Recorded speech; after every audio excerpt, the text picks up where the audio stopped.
From the campus of the University of Nebraska at Omaha, consider this with Kathy Wyatt, a program of issues and information behind today's news.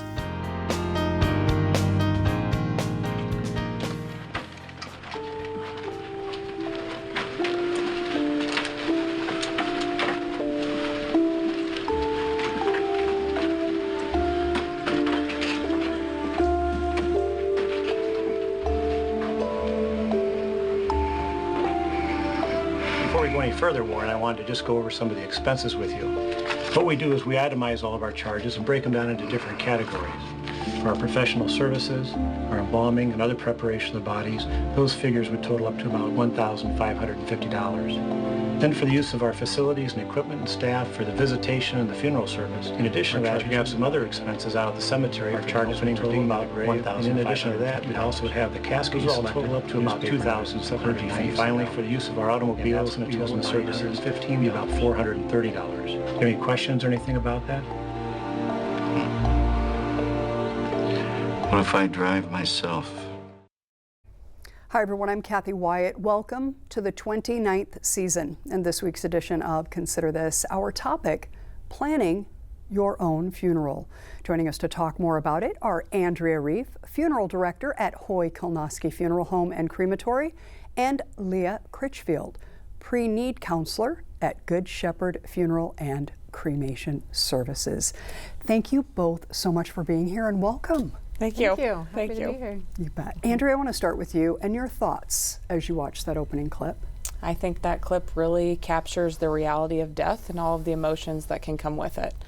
Losing someone is never easy. It can be stressful, emotional, sad, and the feeling of having to plan a funeral is very overwhelming. However, when you maybe pre-plan your funeral or work with family members to set things up ahead of time, that feeling of overwhelming and lots of decisions to be made can be made a little bit easier when you do the simple steps ahead of time. Yeah, what percentage of us thinks that planning a funeral is important? A lot of people think it's important because there's lots of decisions that need to be made, but the fact or reality is not many actually do it. Yeah, Leah, and I want to ask you about this. We're going to put up a graphic for our viewers. So why is there such a discrepancy in terms of people who think it's really important, but people who actually do it not so much?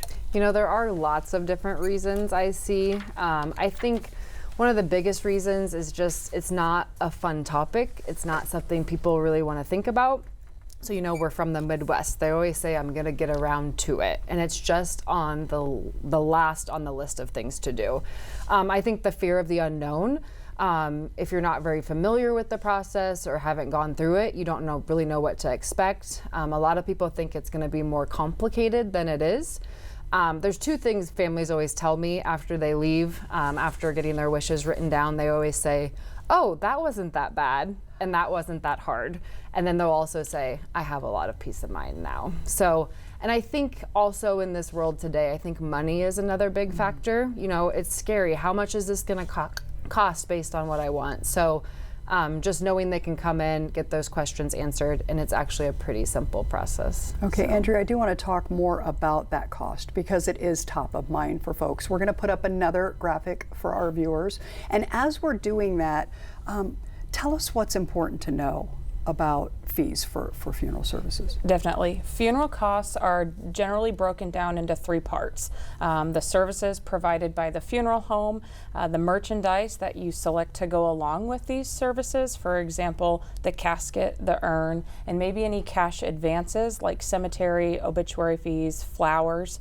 Knowing these numbers ahead of time and understanding how the total is broken down helps families make informed decisions and plan in a way that's meaningful without feeling rushed or overwhelmed while making these decisions. Okay, so Leah, a very overwhelming topic, obviously. We have viewers watching right now who are probably thinking, I don't really need this right now. Give us one good reason why viewers should stay tuned at this point. Pre-planning is not as hard as you think, and it's actually a good way to help you save money. Well, there you go. So pre-planning, we're going to put up another graphic for our viewers. As we're doing that, just give us the definition. How do you explain what pre-planning is, Leah? Yep. So pre-planning is just the process of getting your wishes written down ahead of time. And one of the things I love most about my job is it doesn't matter who's sitting in front of me. Everybody has a different wish and a different funeral. One of my greatest mentors always has this line of, well, if you tell Leah you want a funeral, that means one thing to you and one thing to you. So that's always the goal when we're sitting down to pre-plan, is when you say you want this service or that service, what does that mean to you? So we just keep the process very simple. We like to follow a 5-step process just to kind of guide families through it. We honestly always start with, do you want cremation or burial? That can kind of guide that conversation there. Then with that, what type of service do you want? Some people, and Andrea might get into this later, but some people think just because they might want a cremation, that hinders the type of services they can have. And that's absolutely not true. So we'll get into that here in a little bit. And then once I kind of know what they're wanting, some people come in and know exactly what they want, and we start there. Others have lots of questions, and I'll guide them through that. And then we can look at costs. That's always very important to families. They want to know, and that sometimes helps guide the decision. And then, once we kind of look at that, we take down what we call vital information. It's just to set them a file, and it's what we'll need down the road for the death certificate. And then the last step is just talking about how they want to pay. So. Oh, okay, thank you for that. I know that before we even start talking about the types of service, it's really a good idea anyway for folks to have their personal information accessible, right? It's one thing to have it, but then let people know where it is. Andrea, when we talk about personal information, what are we really talking about here? Nobody knows you better than you. Your date of birth, where you were born, your mother and father's information, maybe military information or church affiliations.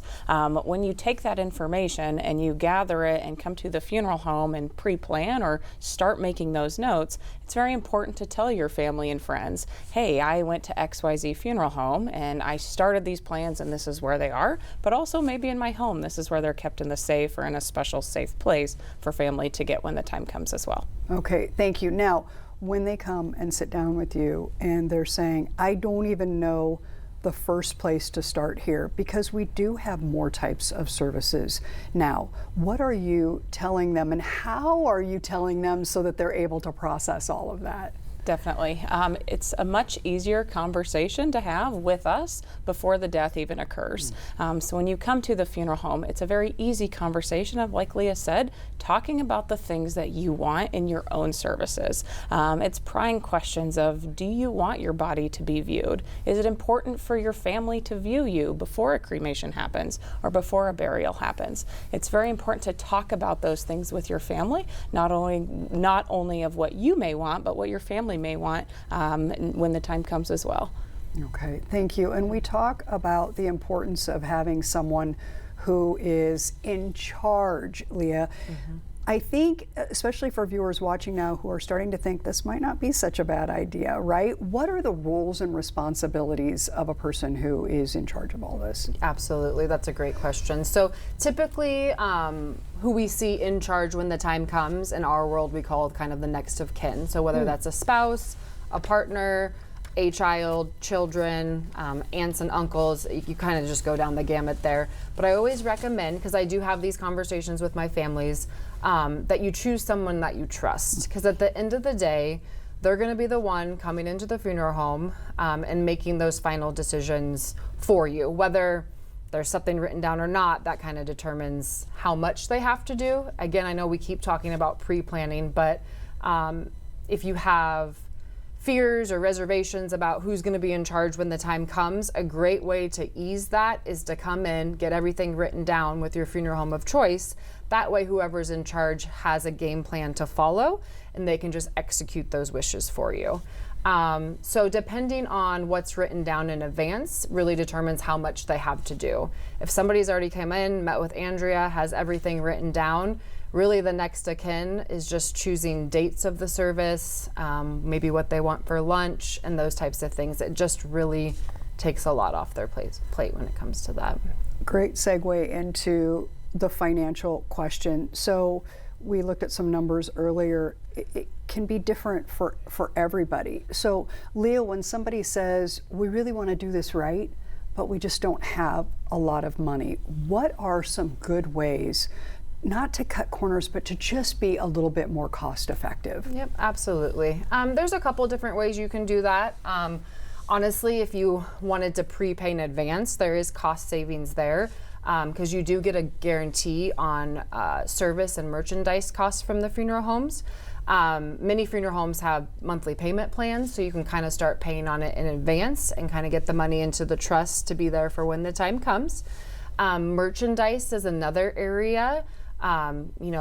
You have lots of different options, when it comes to caskets or urns, and there's different price points there as well. So you could choose a more reasonable merchandise as another way to keep costs down as well. I want you to go into a little bit more in terms of some of those specifics that you mentioned, caskets and things like that. I mean, you hear about people talking and saying, that's not important to me, or that is important to me. So what are we really talking about at the end of the day? What are people really needing? Right? I mean, is that a fair question? Because you have everything from your basic all the way up to something really elaborate. So how do you walk people through that in terms of getting them to really stay grounded, right? For what they're wanting? Yeah, I think service is a good place to start. Are we having a service? Are we going to have a formal service with a church minister, the whole thing? Are we going to have a gathering where people just come in and greet the family? Obviously, cremation compared to burial, typically cremation has less cost associated with it. With cremation, you don't have to go to the cemetery. You can scatter ashes. Family can keep the ashes. So if there's no cemetery charges, that's another way to keep costs down. Again, I already mentioned it, but not picking the most elaborate urn or the most elaborate casket, those types of things. But I always start with just what are their wishes. And when somebody comes in and says, I don't want a service, I just want my ashes and return back to the family, then that's where we start. We already kind of know they just kind of want probably the most simple, reasonable plan there. Otherwise, I have somebody that walks in and says, I want to do it at my church, I want to have a visitation the night before, I want to do a luncheon the next day, then I can guide them through that as well. Andrea, we've talked a little bit about this, and that is the payer source, right? So there are ways to fund a funeral. It's not like somebody just walks into the two of you and writes that check. Talk a little bit more about ways to pay for the funeral. Yep, ways to pay for the funeral when the time comes. Cash or check to pay for your funeral, or life insurance. Maybe there's life insurance set aside to pay for the funeral. However, I think the easiest for us when the time comes is when you work ahead with us, prepay your funeral, and it gets put into a funeral trust fund. So yes, you may pay us or pay the check directly to the funeral home, but the funeral home's not keeping those funds. Funeral homes work with a variety of trust fund companies, and they hold your funds safe. What this also does is that it makes your funds transferable if you would like to ever transfer your funds. Let's say the funeral home that you choose goes out of business, or you move, or life changes and plans change. That keeps your money safe when you gave it to the funeral home. It keeps it so then whatever funeral home of choice is used at the time of service can easily cash out your funds and be paid for those services. Okay. Leah, for people who don't get this done, and then their loved one passes away and there really aren't funds available, talk the reality, and maybe that's even a family that's coming to mind with whom you've worked recently. It's already a very emotional time, and now you need to be the bearer of this news of, hey folks, how is this going to be accomplished? So whether that's a story that you have, but just bring that to light for folks in terms of not having the ability to pay. Right, and Andrea might be able to speak to this one a little bit better, but the first thing that comes to my mind is I think then they become a little limited in what they can do. So if we know mom wanted a full traditional service, but there's no funds available, then that's when we present them with some more cost-effective options, which then typically might not honor their wishes, but then they can still take care of what they need to take care of. So, for example, maybe mom wanted a burial. They thought there was a life insurance policy, there wasn't. So now instead of doing that full traditional burial, the family's hands are kind of tied, and they might just have to do, a simple direct cremation or something like that in order with the funds that they have. We see a lot of families then kind of having to split the cost amongst themselves. if there's siblings or things like that, to come up with the funds, and it just creates more chaos, I'm going to be honest, and during an already very difficult time. Anything you want to add to that? Yeah, sometimes it's easier to work backwards with families too. Families are up front of, this is what we have, this is what we want, how do we make it happen? And us at the funeral home, it's how can we get creative to still honor those wishes, but do it in a price-effective manner of what we have or what funds are actually available. So back to Leah's comment of, maybe we're not choosing the most expensive casket, or maybe we're doing the cremation, but we're waiting to bury the urn later, and just getting creative and just being open with each other of, these are the funds that I have to pay for the funeral. How can I do it, or what can I get from these funds that I have? And just having that open conversation with the funeral director at the time, I think, is the most important thing to do in the moment. Okay, I want you to go back, Andrea, if you could, to the plan being transferable. So people are in Nebraska now, for whatever reason they move, maybe they're going to retire someplace else, maybe they're on vacation, we don't know the circumstances that are going to surround it. So they have the plan in place, they've made that plan with you, but they are not here at the time. So how is that handled? Yes, it can be handled, I think, one of two ways, and I think that's the first question to ask ourselves is, where do we want to have those services? Maybe we made our plans here in the metro area or wherever you may be, but you're on vacation. Back to the E.T. movie of Phone Home. You always want to phone home. Phone your local funeral director, and they can help navigate the conversation with families or wherever the person passed away of, how can I get that person back home to have those services back at home? However, on the flip side, if families would like to have services elsewhere, they moved to Florida, now they want to have services there, work with the funeral home there locally, but then they always can call back to the funeral home that you originally made those plans to get those funds transferred. Because back to when you pay the funeral home for those funds, you're not paying the funeral home directly. You're working with the funeral home to get an itemized bill, but the funeral home is putting those funds in a trust fund or working with a company to keep your funds safe. And then those companies that we work with, they're easily transferable, and those funds can be cashed out wherever. Okay, all right. One of the things that we haven't really talked a whole lot about yet would be the cemetery, right? So you talked about the types of services, right? The people in charge and how to pay for all of this. But when it comes to the cemetery, and I would imagine people have questions because families come together in various ways, right? And this family is buried over here, and this family. How do you walk people through, especially those who are really torn with where it is that they should be? Definitely. I think just like funeral homes run as their own business and entity, cemeteries do as well.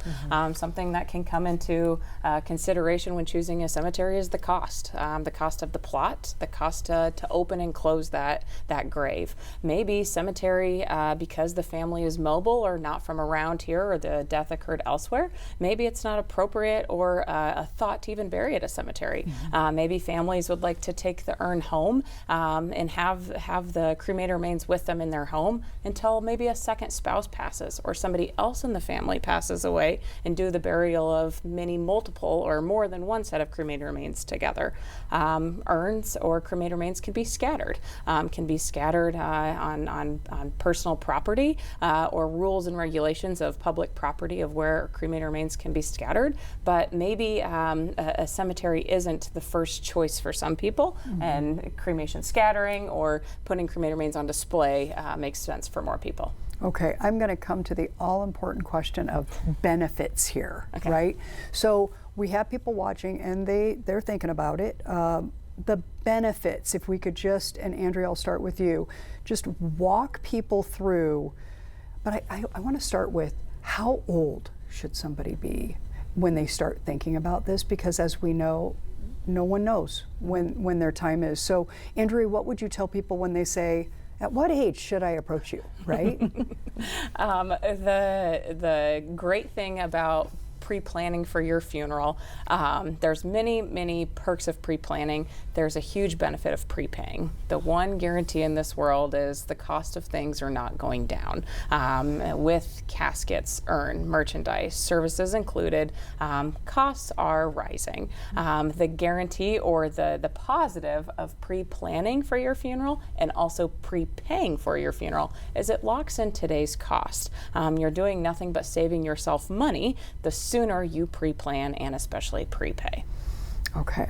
All right.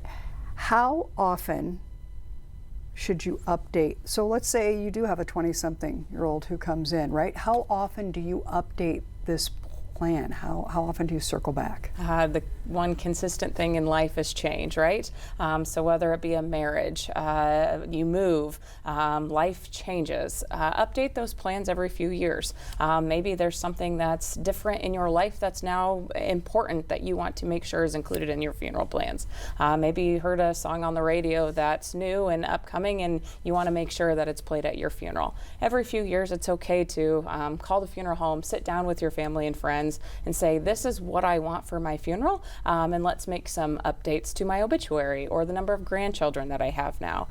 World is ever so changing, so you can keep updating your funeral plans as well. All right, before we get to the final few questions, I do have to ask both of you about how it was that you arrived in the jobs that you are doing right now, because this is by no stretch an easy thing to be doing, especially knowing how many different types of folks you're working with, and in the way that you're working with them. They're coming to you because they've had a very sad event. So Andrea, I'll start with you. What were you doing before you did this, and what does it take to be a funeral director? Yep. I joke, my first life is agriculture. I grew up on a farm, Southwest Iowa, and wanted to be a farmer or go back home to the family farm. I went to college for animal science and ag business, and I needed a job, and I had a relationship with my local funeral home through him giving back through the 4-H program in West Pottawatomie County in Iowa. With that relationship and me needing a job, I started cleaning bathrooms in the funeral home. One thing led to another, and cleaning bathrooms led to working visitations and more interaction with families. Being a funeral director is really a bucket filler for me. I get to help families in the most difficult time of their life. And with my agriculture background and growing up in Southwest Iowa, people, the ties and connections that I have and still are growing with. I am so proud to be a funeral director in Southwest Iowa, just based on the agriculture ties that I have and the families that I get to serve. Wow. Thank you very much. Leah, what about you? How did you wind up here? So I was a special education teacher for 15 years. So that was my passion, and I did that for many, many years, and I loved it. And then, just when you think you have a plan, life changes. And my husband and I had 2 kids in the same year, and we got really busy, and COVID happened, and teaching changed a little bit. And so my husband had kind of been pulling at me for years to come work with him at the funeral home. And after being around it, and just my goal in life has always been just to help others. And I was doing that in the classroom, and then this is just a beautiful transition to do it on this side of things as well. And so just that desire to help others, especially with these kind of circumstances, and then just as a family, being able to work with my husband every day and do all the fun things with the kids has been a major blessing for me. So very good. Well, I need to ask the two of you, we are coming up on the holidays.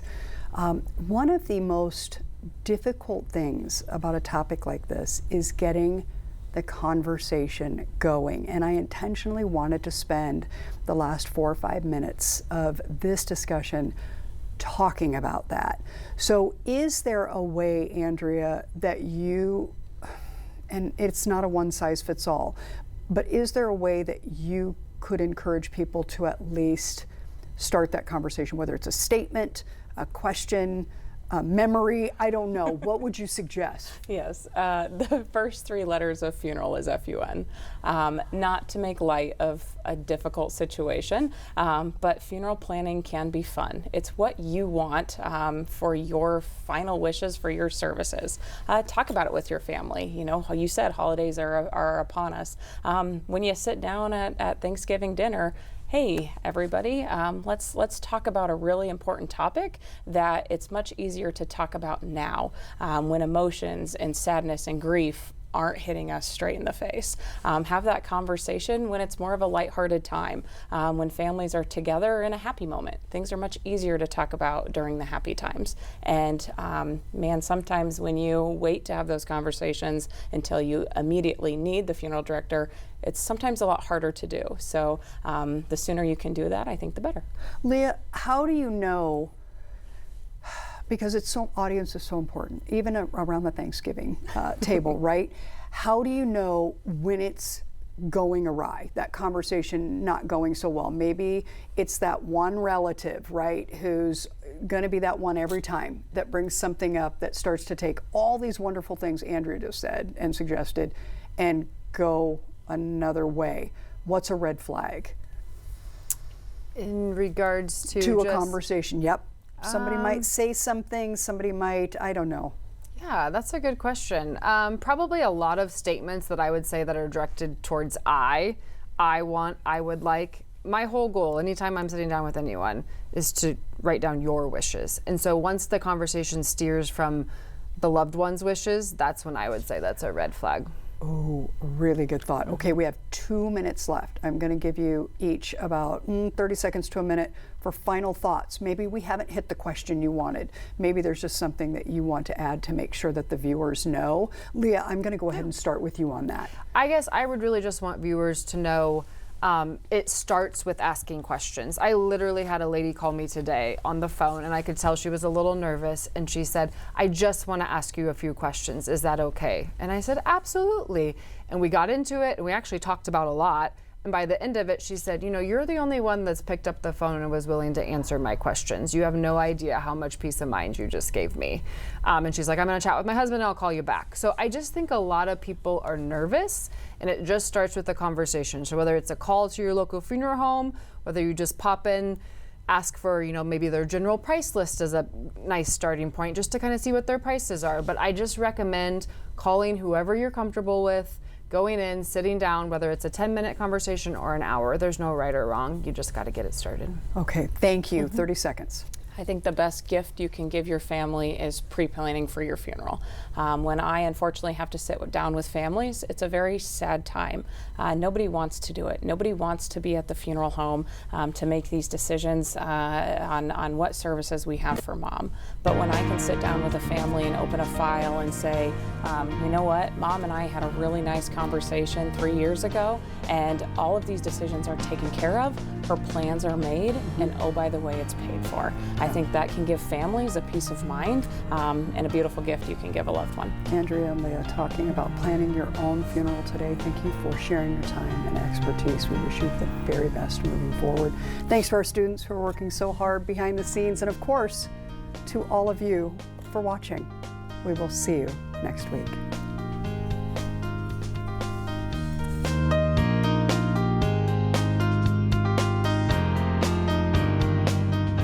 Consider This is an issues and information program produced by UNO Television in the School of Communication.